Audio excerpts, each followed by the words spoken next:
It is now time to hear the first argument against that deal and a demand that the government tries at least to renegotiate it, and if it can't renegotiate, is prepared at least to threaten to leave the EU with no deal and no transition at all. Making the case for that is Daniel Hannan, Conservative member of the European Parliament for South East England, and as you were just hearing, referred to by many as the father of Brexit. Ladies and gentlemen, Daniel Hannan. Nick, thank you very much. Ladies and gentlemen, good evening. I am a huge admirer of the last speaker, but I can honestly tell you that I, even in these gender-fluid times, never wanted to be her until tonight. Because, you see, Nikki is taking the position in this debate that I had always expected to be taking at this point in our national discourse.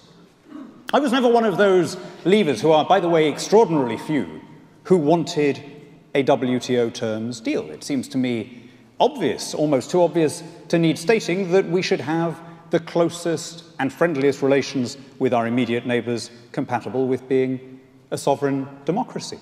I spent 2 years arguing for a kind of deal that would leave us EFTA-like in the common market, but outside the institutions of common government. Now, some more hardline leavers would say, what's the point of that? We'd be half in, half out. And I'd say, yeah, do you know what? That's more or less how the country voted.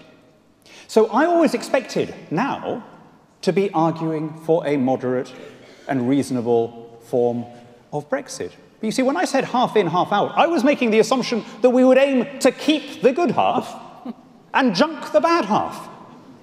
Instead of which, incredibly, the government has come back with a deal that does the opposite. This deal would keep us in everything pretty much except the market. It would keep us in with the same obligations on defence, criminal justice, and so on. And incredibly, instead of, if you like, doing a Switzerland, instead of aiming to keep the single market, but junk the customs union and thereby recover the commercial freedom that is so vital to a country like ours, we're going to be, to the incredulity of our friends in EFTA, looking to leave the single market, but stay in the customs union. Now, I've never heard anyone explain why that makes sense as a policy. That we would, in other words, have 100% Brussels control of our trade policy with 0% control. That would have been laughed at by all sides 3 years ago. In fact, it's even worse than that. More than 20 times the Prime Minister ruled out customs union membership, and she now presents as a victory being able to stay in as a way of avoiding the Northern Ireland only backstop. My friends, Northern Ireland was only ever a stalking horse used by the EU to try and reach the position that they've now reached, where they can use the UK market, the second biggest in the EU, the fifth biggest in the world, wholly as a bargaining chip to benefit the other 27, clamped in the vice of the customs union so that their exporters face no competition. I have to say, as an aside, every possible mistake has been made in the last 2 years. Premature triggering of Article 50, the acceptance of the EU sequencing, the handing over of the money before we even begin trade talks, and now this appalling proposal. So what happens now? What are the realistic options? As far as I can see, there are only now 2 options in the time available. One is that we come back with a slimmed down version, a minimalist version of this deal following parliamentary rejection on the 11th. Right?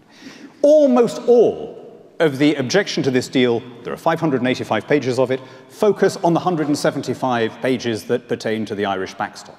We could live with the other 410 pages. I mean, they're not perfect. No one really thinks we owe Brussels 39 billion. They give the ECJ a bit more of a role than it should, but you know what? We could live with that. What we can't live with is a backstop which, unlike EU membership itself, has no exit clause.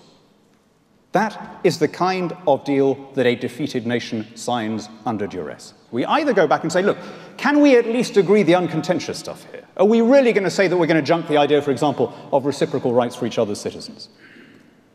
And the European Union may accept that. I think there would need to be a different Prime Minister. There would need to be a Prime Minister who they didn't think would sign whatever was put in front of her.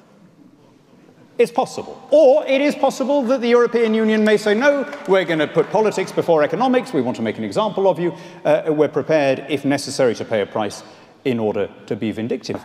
I don't think so, but if I'm wrong, then for heaven's sake, let's have that confrontation now, because the only argument then left for signing up to this customs union, for allowing the man-trap to close and dig into our flesh, would be we want a quiet life in the short term.